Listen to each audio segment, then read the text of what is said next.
Welcome to the flowerschool.com video library. I'm Leanne Kessler, Director of the Floral Design Institute, and today I'm here to share with you a fabulous bridal bouquet filled with textures and interesting materials. Oftentimes, when you think of an autumn bridal bouquet, you think the fire colors, sunflowers, pods, cones, but in reality there are many different moods of autumn. Here in the Pacific Northwest, it's rainy, the skies are gray. I think of the Moody blues, so that's the palette I chose to work with. And thanks to florabundance.com, most flowers are available year-round, so we can have so many fabulous things.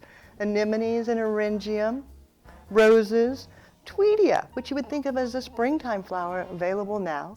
Succulents, one of my favorites, musco. I always like to think of it as winter moss on a stick. Seeded eucalyptus, dahlias, hydrangeas, lisianthus, so many things absolutely perfect for the Moody blues.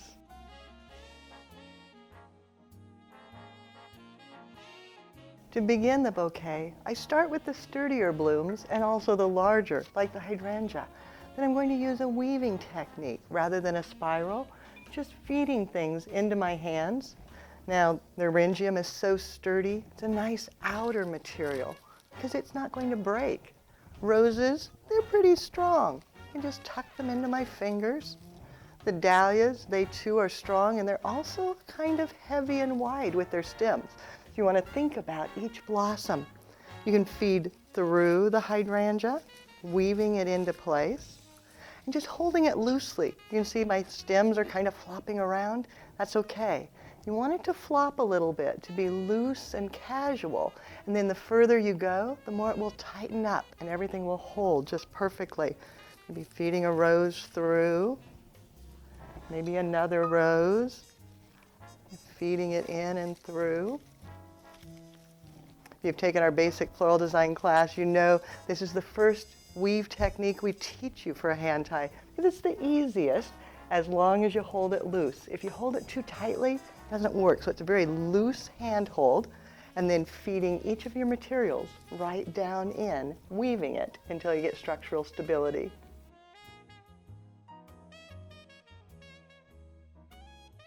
Once you have all the sturdy blooms in place, you can go back and weave in the more fragile blossoms, like the anemones, just finding a spot, weaving them in, and since you're holding it loosely, even those larger stems will just tuck right into place. Coming over to the opposite side, pulling it from the bottom, tucking it in.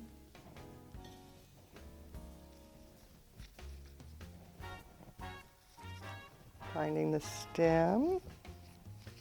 There we go. Make sure it captures into my fingers.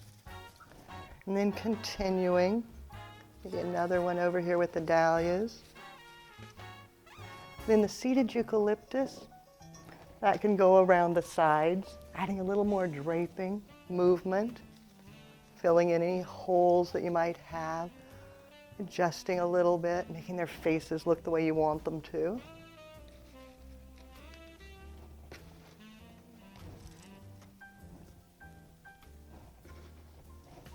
And then lastly, the wonderful musco, using it right down at the base to help hide the bottom stems.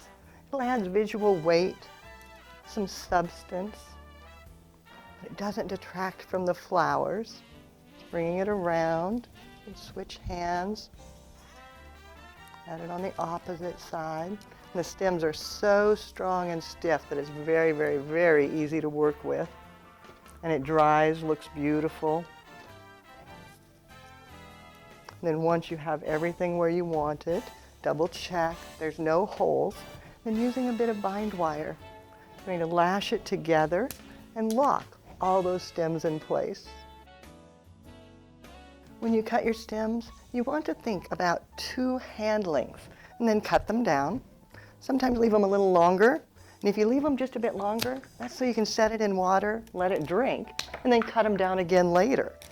But for now, I'm going to go ahead about 2 hand lengths, clipping them down. Stems flying everywhere.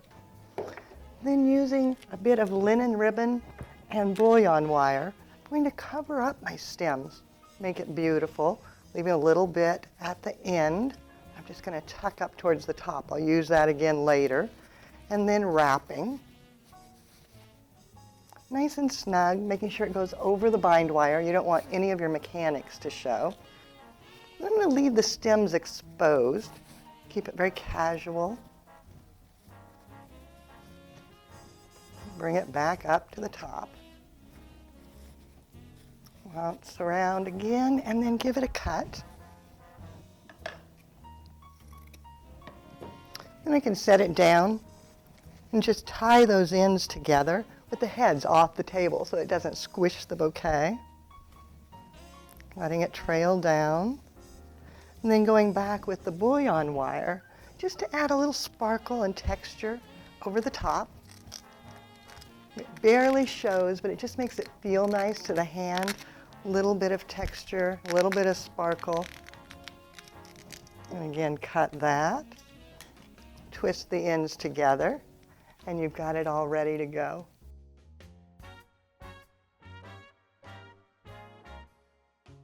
Lastly, we add the special fragile blossoms. Now, if you like ribbon and want to add more streamers, you can always go back and using your bouillon wire, tie on another stretch, wrap it around, lash the ends together, get a little more going on there. Then for the succulents, best is to use a wood pick. Place it on the bottom, secure it in place using a little bit of the Oasis floral adhesive, and then you'll insert that right into the bouquet. Now I have a full demonstration for that in the Flower Lovers Club in the Technique Library if you need to look a little more closely. But it's a wood pick glued into place. Then add glue on the base of the succulent, taking care not to touch its face. Then also onto the stick. Let that begin to dry. And then you can just tuck that right into the bouquet. Finding a perfect spot. Let's see, I think set it right down into here. And the glue will hold it in place, the stick securing its weight. Then taking a second one. Again, taking care with the face. Glue on the back, on the stick. And then nestling it down in, placing the two near each other so they shadow each other. Then for the Tweedia, it's best in a water tube. Go ahead and just cut it down, and then using a small water tube, set it right in, and then using your Oasis with floral adhesive again on the tube itself.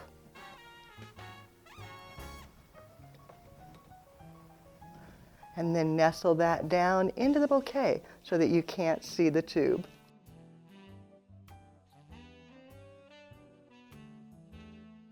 Creating beautiful bouquets is so easy when you have beautiful flowers. This was such a joy to assemble, and it is gorgeous. But it's easy. If you go to florabundance.com, take a look at their website, or pick up the telephone and chat with them. They'll be happy to tell you about all their different things. And as you can see, their materials are fabulous. Now, if you need more inspiration, check out our website at flowerschool.com. If you've got questions or you want to talk to me about the different things, feel free to pick up the telephone and give me a call at 503-223-8089. And of course, I love to see what you create. Take a picture of your bouquet and email it to me. It's Leanne, Leanne, at floraldesigninstitute.com. Or you can tag me on Instagram, find me on Facebook. I love to get social. And now it's your turn. Have fun and do something you love.